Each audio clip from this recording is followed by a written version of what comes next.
Des miracles se produisent-ils à Bruxelles? Chaque week-end ou presque, un pasteur promet la délivrance à ses fidèles. Et ils viennent du monde entier pour espérer une guérison. Des fidèles qui entrent littéralement en transe sous les chants et les prières du gourou. Bruxelles est-elle la capitale des miracles? Nous allons découvrir que des adeptes viennent en tous les cas de partout pour espérer guérir des maladies mortelles. Guérir du cancer, du sida, il suffirait d'y croire. Pour propager la bonne nouvelle, sur Internet, un pasteur n'hésite pas à diffuser des vidéos chocs. On dirait presque des bandes-annonces de films au cinéma. 3 jours de délivrance, 3 jours de restauration au nom de Jésus-Christ. Notre reporter et une complice vont s'immiscer dans un week-end de retraite chez les évangélistes controversés. Ils sont issus du néo-pentecôtisme. Leur pasteur est en fait poursuivi en justice dans un dossier d'escroquerie. Nous nous y présentons comme un couple un peu curieux. Vous êtes un des responsables? Oui. Ah, ok. C'est la première fois qu'on vient. Comment ça va se passer? Vous venez s'asseoir. Ok, ça va. Merci. On peut se mettre là, oui? Sure. On nous installe au premier rang, la place d'honneur. Très vite, une assistante va chauffer la salle et cela va durer près d'1 heure de litanie intensive qui pourrait presque s'apparenter à un lavage de cerveau. Viens prendre le contrôle, Saint-Esprit, viens prendre ma vie, Saint-Esprit. Viens régner, Saint-Esprit. Viens régner, Saint-Esprit. Viens régner, Saint-Esprit. Viens régner, Saint-Esprit. Que tout ce que j'ai soit pour toi. Que tout ce que j'ai soit à toi, Saint-Esprit. La salle est prête, pratiquement en transe. Le pasteur peut faire son entrée. Il est accueilli comme une star. Et la célébration débute par l'annonce d'un double miracle. 2 femmes stériles auraient eu un bébé après s'être recueillies auprès du pasteur.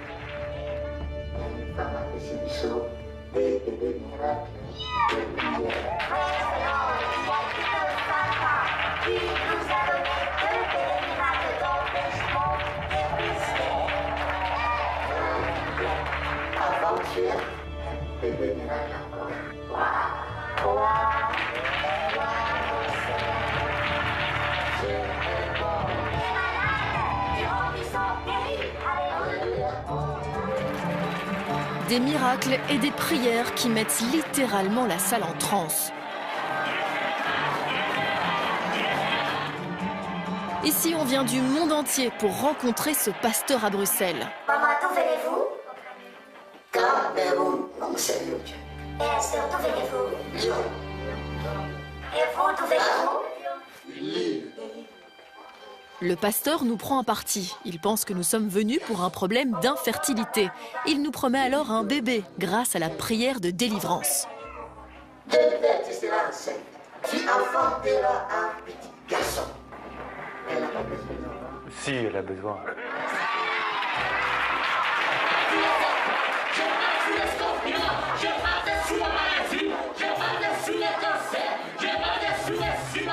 Avant de passer au miracle, un grand panier est posé sur la scène. C'est le moment de faire des dons.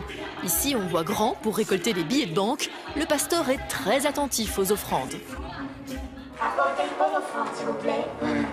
Je suis aussi contrôlée, vous regardez. Ne froissez pas les billets. Il ne faut pas froisser les billets.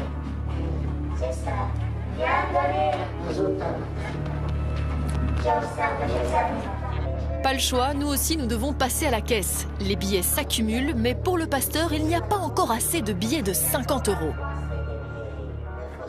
J'ai besoin de 5 personnes pour m'apporter la somme de 50 €. La fin de la célébration prend tout à coup des allures de vente aux enchères. Qui dit mieux, on peut aussi payer par carte. Derrière la carte. Dans la carte-ci. 5e. 5e personne qui d'autre. Même si c'est pas la carte qui est. 5 encore. Alors qu'il s'approche de nous, un détail attire notre attention. Gros plan sur la montre de luxe du pasteur. Une recherche sur Internet nous révèle son prix, un accessoire qui tourne tout de même autour de 12 000 €.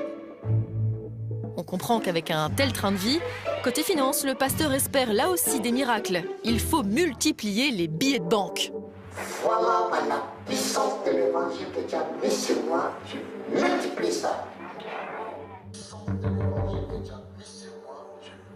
Ces personnes expliquent soigner des cancers tous les week-ends, ici, chez nous, en Belgique.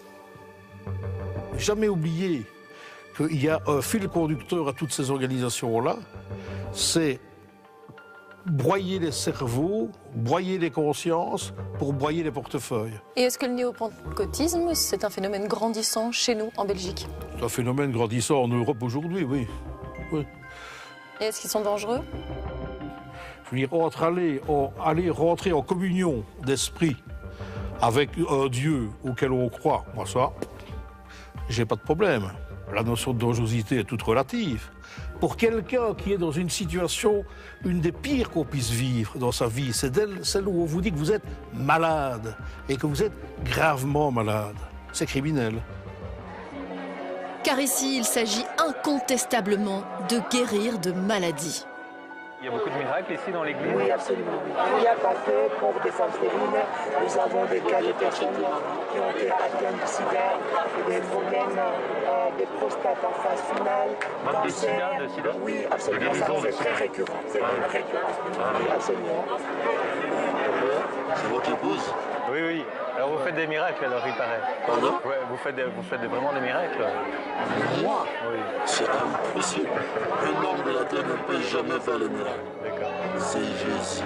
Le pasteur reste prudent. Nous allons néanmoins tester sa fameuse délivrance. Nous assistons à des scènes incroyables.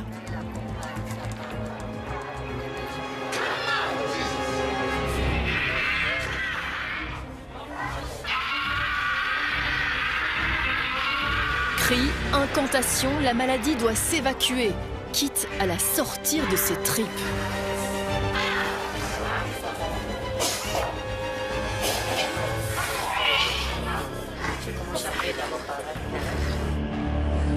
C'est à notre tour régler notre prétendu problème de fertilité. Viens de la malédiction, je la brise au nom de Jésus-Christ. D'autres, pendant ce temps-là, continuent de sortir leur maladie de leur corps. Les cris résonnent partout dans la salle.